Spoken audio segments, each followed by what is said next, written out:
사랑하는 성도 여러분, 잘 지내고 계십니까? 주의 은혜가 충만하고 고난의 기간 동안에 특별히 내려주시는 하나님의 특별한 은혜가 더욱 넘쳐나기를 주 예수의 이름으로 축원합니다. 금요 성경 아카데미 12번째, 오늘은 사무엘서에 대해서 공부하도록 하겠습니다. 사무엘서는 마지막 사사인 사무엘 이후부터 이스라엘의 첫째 왕 사울, 그리고 다음 왕인 다윗에 이르기까지의 약 115년 동안의 역사에 대한 기록, 그것이 바로 사무엘서입니다. 명칭을 보면 히브리 성경에서는 사무엘 상하가 한 권으로 되어 있습니다. 70인역, 영어 성경, 한글 개역 성경은 모두 사무엘상, 사무엘하로 두 개로 나누었습니다. 개요를 보겠습니다. 사무엘서는 사사기가 끝나는 지점에서 계속 이어지는 이스라엘의 역사서입니다. 사사시대 이후 이스라엘 백성은 이방 사람들처럼 왕을 요구하였습니다. 이에 하나님은 하나님께 순종하는 것을 조건으로 왕정을 허락하였습니다. 이때 흔히 신학자들이 말하기를 축복이 아닌 허락이었다고 말하죠. 주님이 응답하는 방법 중에 축복스럽게 응답받아야 되는데 허락으로 응답을 받으면 그 뒷모습이, 뒤끝이 좋지가 않습니다. 어찌됐든 이방 사람들이 왕이 있는 것처럼 이스라엘 백성이 왕정을 요구하게 되자 하나님께 충성해라. 왕정이 생기면 이러이러한 일들이 일어날 것인데 너희가 감당할 수 있겠느냐 하면서 하나님께 순종하는 것을 조건으로 왕정을 허락하셨습니다. 그리고 사무엘을 통해서 이스라엘의 첫째 왕 사울을 세우시고 그가 타락하자 다음 왕인 다윗을 세우셨습니다. 사무엘서는 세 인물이 중요한 중심축으로 등장하게 됩니다. 마지막 사사이자 선지자인 사무엘, 이스라엘의 제1대 왕인 사울, 그리고 다음 왕인 다윗입니다. 이 중에 무엇보다 다윗이 가장 중심에 서 있습니다. 그런데 말입니다. 사무엘서 그리고 열왕기 상하, 여기에 나타나는 다윗의 모습은 비록 최고의 왕이라 여겨지는 다윗이라 할지라도 하나님의 말씀을 지키지 않고 범죄에 빠졌을 때 그 비참함을 그대로 보여주고 있습니다. 역대기에 가서는 다윗이 굉장히 이상적인 왕으로 등장해요. 사람의 삶에도 그런 공이 있고 과가 있지 않습니까? 역대기에는 다윗의 장점, 다윗을 참 기뻐했던 모습이 많이 나오고, 이 사무엘서에는 다윗의 실수와 허물, 하나님 말씀을 지키지 않아서 그대로 신명기적 말씀처럼 하나님의 징계가 임하는 삶의 모습을 그대로 그리고 있다는 것입니다.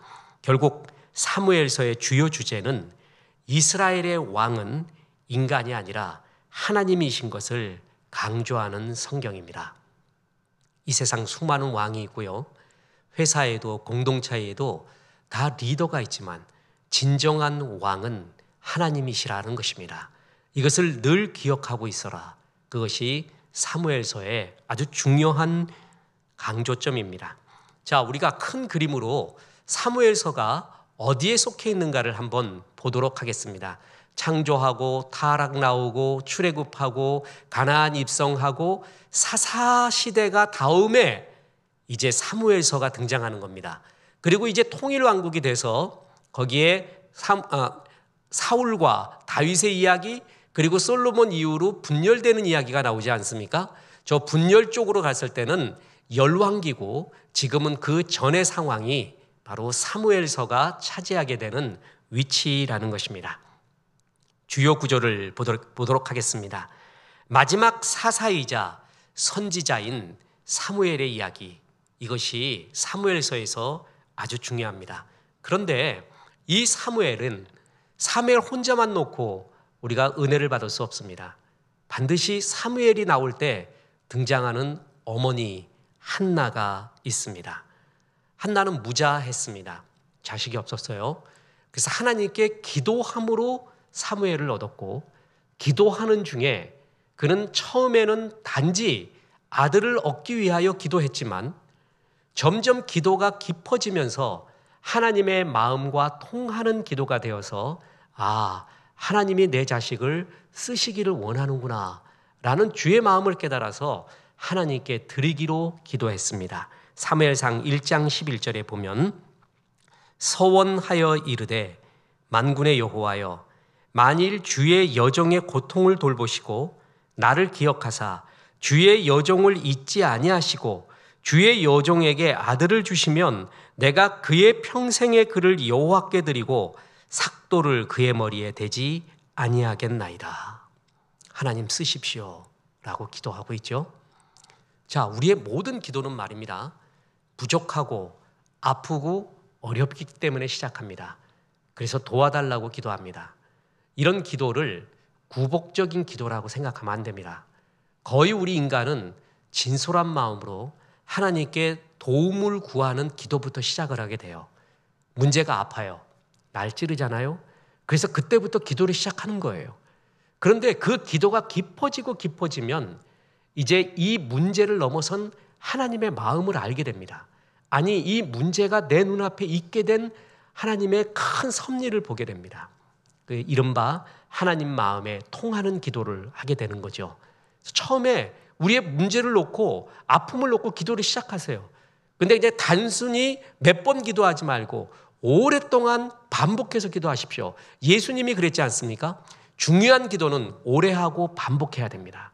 그러다 보면 그 가운데 하나님의 뜻이 보이기 시작하고 하나님의 마음과 통하기 시작을 합니다. 우리 이렇게 말해요. 다른 사람들은 이것저것을 참 쉽게도 없는데 나는 왜 이렇게 어려운가? 특별한 뜻이 있기 때문에 그렇습니다. 나는 쉽게 얻어지지 않는 것은요, 특별한 하나님의 마음이 있기 때문에 그래요. 그럼 그때부터 기도를 시작하는 것입니다. 기도를 시작해서 얻은 것은 특별히 얻은 거거든요. 특별히 얻은 것은 특별한 주님의 뜻이, 주님의 섭리가 있다라는 것입니다. 나는 지지리도 힘든 삶을 산다? 그렇게 여기지 마십시오. 도자기는요, 아주 강한 불에 연달을 받습니다. 쉬운 그릇은 항아리는 금방 만들어요. 도자기는 오랜 연단을 거칩니다. 쉽지 않습니다. 그 과정이 나를 특별하게 만들고 특별한 뜻이 있는 것입니다. 한나가 그걸 놓고 기도합니다. 분인나가 염장질을 하죠. 자식도 없냐고 하면서요. 그때 분인나하고 싸우지 않습니다. 그리고 남편에게 붙지도 않습니다. 그는 하나님께 기도했습니다. 이게 한나의 위대성입니다. 그래서 마침내 최고의 사사이자 최고의 선지자인 사무엘을 낳게 되고 사무엘이 귀한 역할을 하게 되는 것입니다.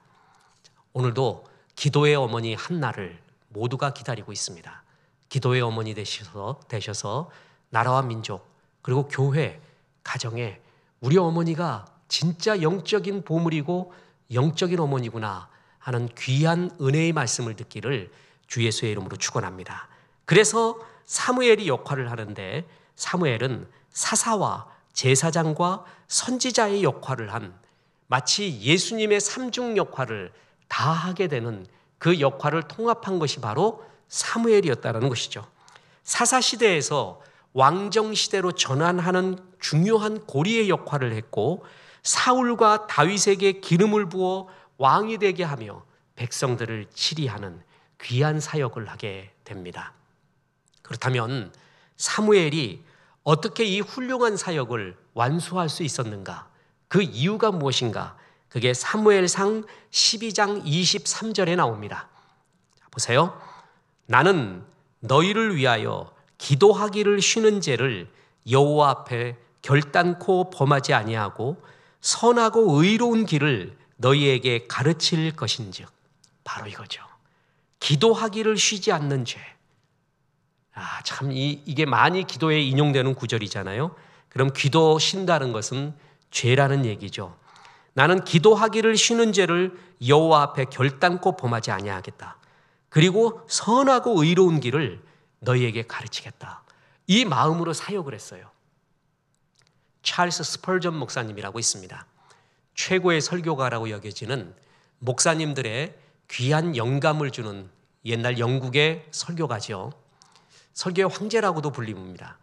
그분의 영향력을 받지 않은 목사님이 거의 없다 할 정도로 그분의 설교 말씀의 영감이 오늘날에도 그 영향력을 미치고 있습니다. 저는 그분이 한 말 중에 제일 잊혀지지 않는 것이 세 마디가 있습니다. 그 중에 하나가 뭐냐 하면 목회를 위하여 기도하지 마십시오. 기도하는 것이 목회입니다. 잊혀지지 않습니다. 우리는 사업을 위해 기도하거든요. 그리고 목회를 위해 기도해요. 그런데 목회와 사업을 위해 기도하는 게 아니래요.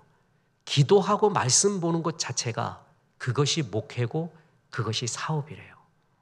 이것은 가장 핵심적인 사항. 그래서 사무엘이 이 훌륭한 사사와 그리고 제사장과 예언자의 역할을 다 할 수 있었던, 훌륭하게 할 수 있었던 모든 근거 중에 근거, 그것은 기도라는 것입니다. 아마 우리 성도님들이 사역자들에게 제일 감사하고 감동받고 고마워할 때가 있다면 그것은 내 자식을 위하여, 나를 위하여, 나의 사랑하는 사람들을 위하여 끝없이 기도해 줄 때, 그때가 가장 감동스러운 모습이 아닌가 싶습니다. 제가 아이들하고 학생들하고 상담을 할 때가 있습니다. 그럼 가끔 이런 얘기해요. 너 엄마 말이야, 새벽 기도에서 널 위해 계속 기도하고 있다. 그러면 그 말을 들었던 아이들은 지금까지 제 경험에서는 100%였습니다. 첫째 뭐라고 물어보냐면 진짜요? 그래요. 진짜입니까? 아마 집에서 보이는 모습과 달랐나 보죠. 근데 엄마는 정말 널 사랑해서 이렇게 기도하고 있다. 거기에 굉장한 경외심과 존경심을 나타냅니다. 그리고 기도하면 이루어집니까? 라는 말을 물어봅니다. 하나님의 뜻대로 기도하고 있지? 주의 뜻이 이루어지기를 기도하고 있잖아. 그것은 이루어진단다. 그때 아이가 엄청난 힘을 얻는 것을 볼 수가 있습니다. 기도하는 것이 목회고, 기도하는 것이 사업이고, 기도하는 것이 가정을 꾸려가는 기초입니다. 사무엘이 그랬기 때문에 역사를 이루게 되었습니다. 사무엘서의 두 번째 인물 사울 왕입니다. 그런데 이 사울 왕은 하나님의 말씀을 버린 대표적인 왕입니다. 그래서 사무엘상 15장 26절에 보면 사무엘이 사울에게 이르되 나는 왕과 함께 돌아가지 아니하리니 이는 왕이 여호와의 말씀을 버렸으므로 여호와께서 왕을 버려 이스라엘 왕이 되지 못하게 하셨음이니이다. 여호와께서 왕을 버렸대요. 그 이유가 뭐라고요? 여호와의 말씀을 버렸다. 하나님의 말씀을 떠났다. 여러 죄가 있었는데 그 죄의 근본은 무엇이냐? 가장 큰 죄, 원인이 되는 죄가 무엇이냐? 하나님의 말씀을 버렸습니다. 자기 생각대로 살았어요. 자기가 옳다고 여기는 대로 살아갔습니다. 그것이 사울 왕의 죄였습니다. 이스라엘 초대 왕으로 준수하고 지혜도 있었고 용모도 수려했고 용맹성까지 있었습니다. 그럼에도 불구하고 그는 이 모든 왕의 특권, 왕의 사명을 잊어버리고 그는 크게 네 가지의 죄를 범하게 됩니다. 첫째, 끝까지 기다리지 못하고 사무엘 없이 스스로 제물을 드린 사건이 사무엘상 13장에 나옵니다. 오버한 거죠.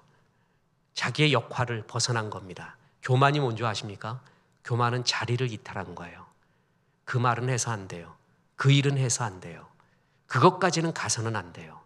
근데 그걸 다 넘어버린 거예요. 그게 교만이에요.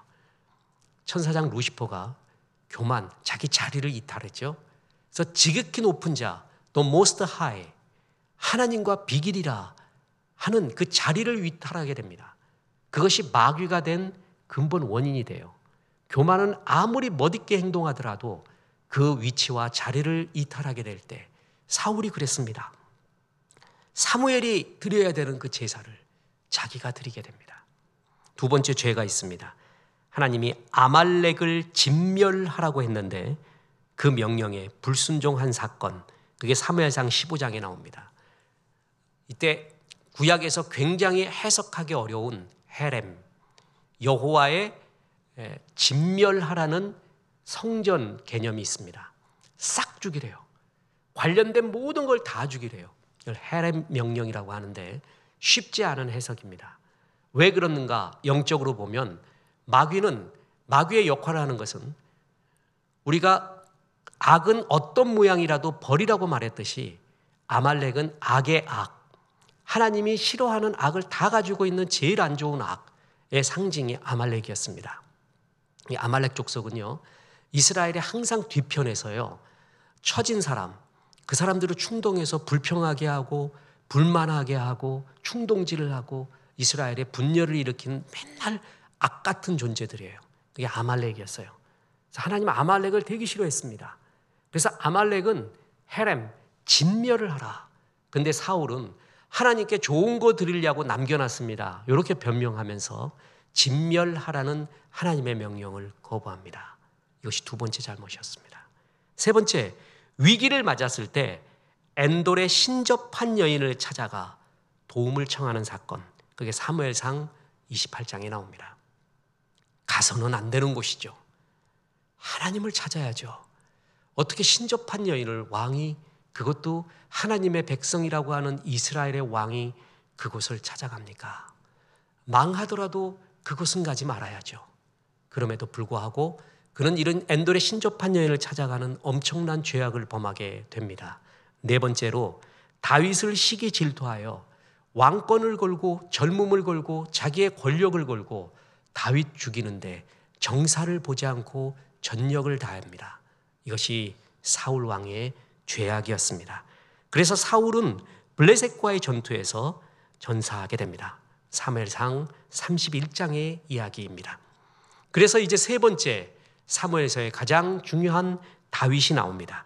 다윗은 하나님의 마음에 합한 다윗이고 하나님은 그 다윗을 찾아서 택하게 됩니다. 사도행전 13장 22절에 보면 이런 구절이 나옵니다.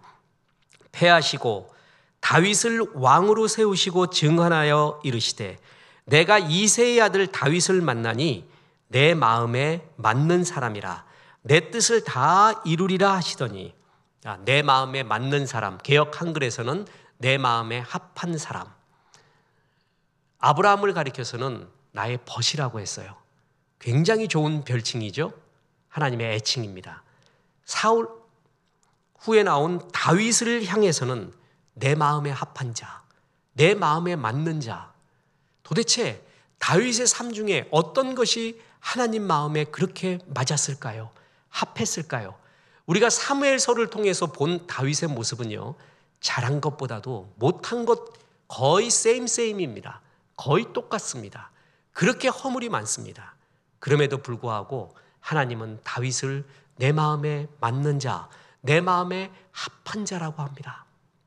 자, 사무엘에게 다윗은 기름 부음을 받는 사건이 사무엘상 16장에 나옵니다. 그리고 가장 유명한 사건이 사무엘상 17장에 나온 블레셋 거인 골리앗을 물리친 사건이죠. 이때 다윗이 결정적으로 한 말을 들어보십시오. 사무엘상 17장 45절. 다윗이 블레셋 사람에게 이르되 너는 칼과 창과 단창으로 내게 나아오거니와 나는 만군의 여호와의 이름 곧 내가 모욕하는 이스라엘 군대의 하나님의 이름으로 내게 나아가노라. 아주 유명한 구절이죠. 우리는 하나님의 이름으로 이길 수 있습니다. 그런데 이 구절을 너무 신비적으로 미신적으로 봐서는 또한 안 됩니다. 이 고백을 하기 전에 다윗이 사울 왕이 그래요. 너 같은 소년이 저 거인을 이길 수 있을 것 같냐? 라고 했을 때 다윗이 유명한 말을 합니다. 제가 양을 치고 있을 때 곰이나 사자가 와서 내 양을 움켜 뺏어갈 때가 있었습니다. 그때 저는 가서 곰과 사자의 입에서 양의 새끼를 다시 찾아왔습니다. 그때 지켜주신 하나님이 지금 저 골리앗 앞에도 지켜줄 것입니다 하는 그 유명한 말을 합니다. 저는 청소년들에게 꼭 이 구절을 말합니다. 다윗은 골리앗과의 싸움 전에 하나님과의 경험, 스토리가 있었습니다. 그리고 또 한 중요한 것이 전문성이 있었다라는 것이죠. 보십시오. 다윗이 어떻게 그 어린 소년이 어떻게 곰과 사자의 입에서 양들을 다시 찾아올 수 있었겠습니까? 첫째, 그 앞에서 통성 기도를 한다. 둘째, UFC처럼 격투기를 벌인다. 셋째, 물맷돌을 던진다. 뭐겠습니까? 당연히 세 번째죠. 그때 그 당시 목동들이 가져야 될 전문성 중에 하나가 물맷돌 실력이었습니다. 우리가 이 물맷돌이라고 말할 때요, 새총 개념으로 생각해요. 새총 쏘는 거, 맞으면 아픈 거. 우리 새총 아시잖아요? 어렸을 때 쏘았던 고무줄 넣고 말이에요. 그 개념이 아닙니다. 이스라엘에는 아수르에서는, 아시리아에는요, 물맷돌 부대가 있었습니다. 그걸 보면 고대 근동에서 물맷돌은 단순히 새총 개념이 아니라 원거리 전투에, 어떻게 보면은 포사격과 같은 원거리 전투에 활과 같은 역할을 했던 치명적인 무기였다라는 것이죠. 물맷돌 새총이 아닙니다. 그것은 살인적 무기입니다. 다윗은 그것에 대한 능숙한 자였습니다. 그래서 물맷돌을 들고요, 골리앗 등에 갔던 것이죠. 그래서 지금의 사회학자들이 약자가 강자를 이길 때의 대표적인 것이 다윗과 골리앗의 전투라고 보거든요. 그때 약자들의 전쟁법, 이런 책들을 보면은 말콤 글래드웰이 있어요. 이 사람 아웃라이어부터 블링크, 아주 세계적인 사회학자죠. 저널리스트입니다. 이 사람이 다윗과 골리앗이라는 글을 적었는데 그때 아주 간단해요. 그 책의 제목은 약자가 강자를 이기는 법, 대표적인 게 다윗이 골리앗을 이기는 법인데, 그는 신앙적 관점을 전혀 배제하고 인간적 관점에서만 기록한 거예요. 골리앗과 같은 거구를 다윗이 어떻게 이겼느냐? 기동성으로 이겼다는 거죠.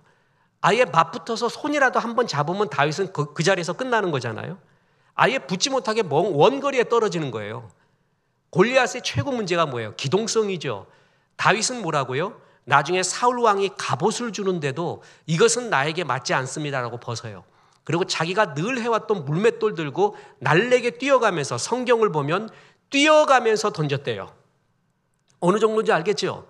그러니까 붙어보지도 못한 거예요. 마치 이순신 장군이 한포, 판옥선에 화포를 달고요, 일본군 배가 아예 오지도 못하는 지점에서 화포를 쏘아서 이긴 거하고 똑같은 것입니다. 그렇게 이겼다. 다윗은 이런 전문성이 있었어요. 골리앗의 이마에 맞힐 수 있는, 물맷돌을 던져서 맞힐 수 있는 전문성이 있었고, 그 전문성 때문에 이긴 것이 아니라 전문성 플러스 하나님의 은혜가 있었다라는 것이죠. 이 두 개가 합쳐졌을 때 역사가 이루어진 것입니다. 다윗은 그래서 청소년들에게, 젊은이들에게 다윗 이야기를 할 때 이 고백 전에 다윗이 가졌었던 하나님과의 경험, 어렸을 때의 하나님과의 스토리, 하나님과의 사랑 이야기, 그리고 쌓아왔던 전문성, 거기서 나오는 하나님 앞에서의 담대함, 그 믿음의 고백, 이 세 가지가 합쳐졌을 때 역사가 이루어지게 된 것입니다. 그런 다윗도 사울 왕의 시기 질투로 광야로 피신하게 됩니다. 여러분, 여기서 알아야 되는 것이 있습니다. 의인도 고난을 받는다는 거죠. 말도 안 되는 이유로 고난을 받으며 의인도 광야 생활을 하게 됩니다. 그런데 아마 여기서 하나님 마음에 합했던 모습이 또 나왔던 것 같아요. 그 미운 사울 왕을 죽일 기회가 2번이나 있었습니다. 그때 사울의 옷자락을 베죠. 그런데 왕의 옷자락, 하나님이 기름 부음을 줬던 왕의 옷자락을 뱉다라는 것까지도 가슴 아파하면서, 마음 졸여하면서 괴로워했던, 윤동주의 서시에 나오는 지나가는 바람에 이는 잎새에도 마음 괴로워하는, 진짜 그러한 마음을 가지고 있었습니다. 이게 하나님이 참 기뻐하는 마음이 아니었는가. 그래서 마침내 그는 사울 왕이 죽자 유다 지파의 왕이 돼요. 처음부터 이스라엘의 왕 된 게 아니에요. 유다 지파의 왕이 되었다가 사무엘하 5장에 이스라엘 전체의 왕이 됩니다. 그리고 이제 전성기가 사무엘하 6장에 예루살렘으로 언약궤를 옮기게 됩니다. 이때 이 예루살렘은 원래 이스라엘의 본거지가 아닙니다. 여부스족의 수도였죠. 그것을 차지하고 난 다음에 여기에 하나님의 전통, 야훼의 전통이 흐를 수 있을까? 흘러가게 도와주옵소서 했더니 하나님이 그 예루살렘 성으로 언약궤를 보내면서 예루살렘에 정통성을 부여하고 다윗의 왕가, 다윗의 전통을 이어가는 사건이 일어나는 거예요. 그래서 다윗이 예루살렘 성으로 언약궤가 들어올 때 그야말로 바지가 흘러내려오는 것도 모르고 춤을 췄다라는 그런 사건이 여기서 나오게 되는 겁니다. 이때 사무엘하 7장에 하나님은 다윗과 영원한 계약, 다시 말해 다윗 계약을 맺게 됩니다. 그 다윗 계약에 여러 가지 내용이 있지만 제일 중요한 것은 메시아가 다윗의 혈통에서 나오게 된다라는 것입니다. 이 귀한 언약, 아브라함 언약이 있고요, 노아 언약이 있고요, 십계명 언약이 있고, 다윗 언약이 있고, 예수님의 계명 언약이 있고, 이 언약을 중심으로 신구약을 보는 관점이 있습니다.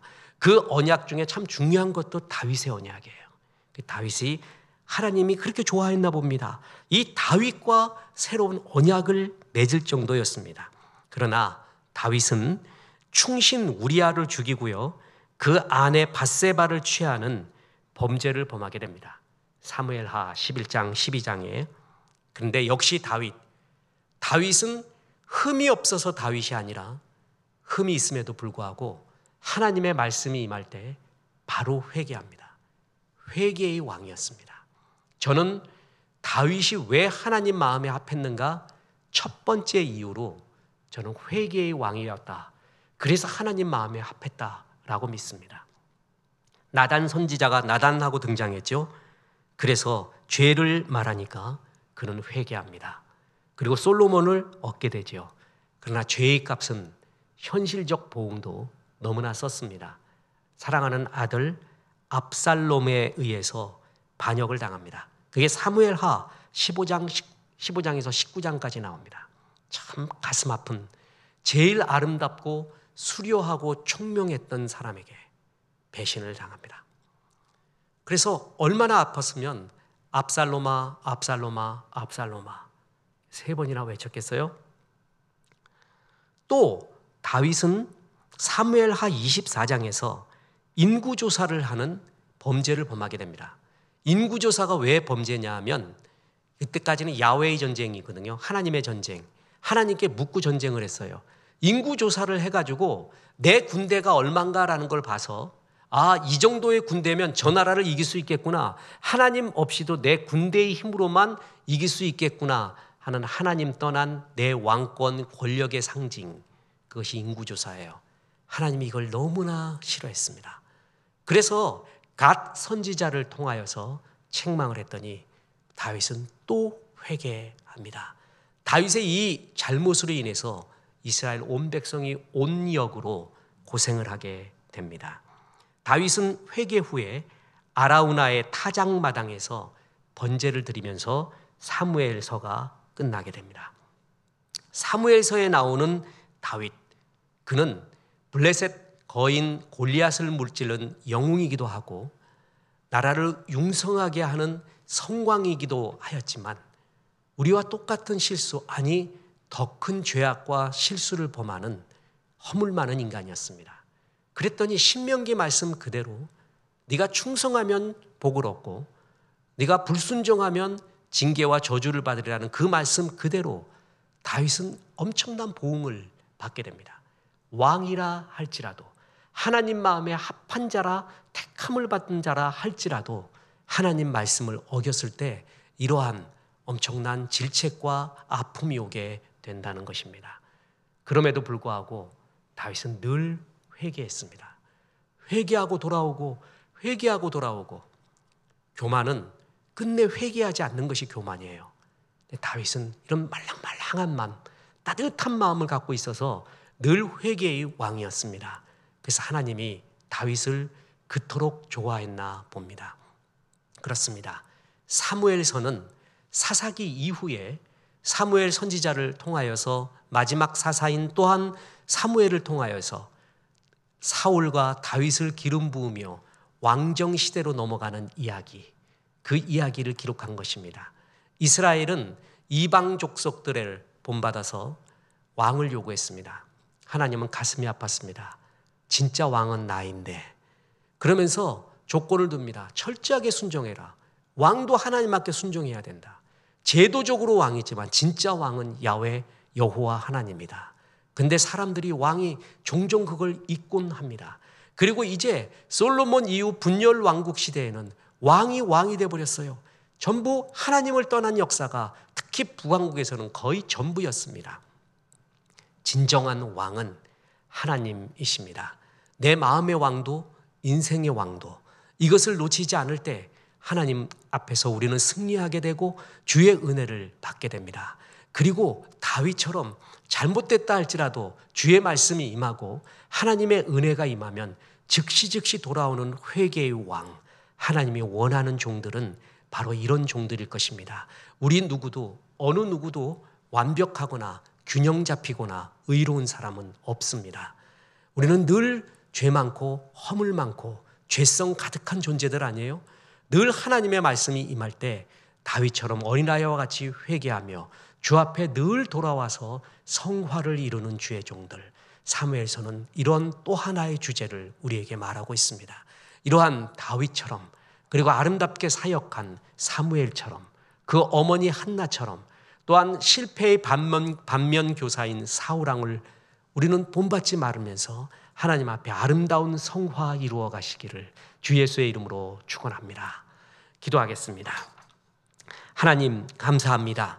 우리에게 성경 아카데미를 통하여 성경의 큰 그림을 보게 하시고 은혜 받게 하여 주시니 감사합니다. 하나님, 이 말씀이 차곡차곡 쌓여서 신구약 성경 전체의 주의 말씀을 들을 때 우리가 더욱더 하나님께 가까이 가고 우리의 성품이 우리의 마음이 주께 더욱더 성화를 이루어감을 믿습니다. 사무엘서를 통하여 주신 말씀에 감사합니다. 예수님의 이름으로 기도했습니다. 아멘.